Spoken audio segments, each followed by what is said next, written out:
I think in committee today we talked about some fundamental quick wins, if you like, in the conversation around suicide prevention. We talked about recommendations like using the Hub of Hope, an online resource that is free for anybody to access, and it's an online directory of support and can be accessed here in Wales. You know, there are some things that we can do very, very quickly to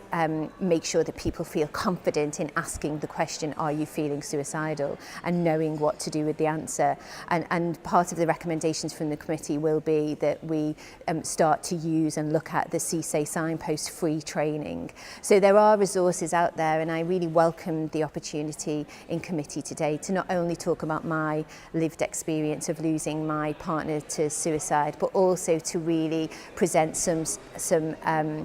resources that we can use and resources that can be made available within the community, so we can all start having some really honest conversations.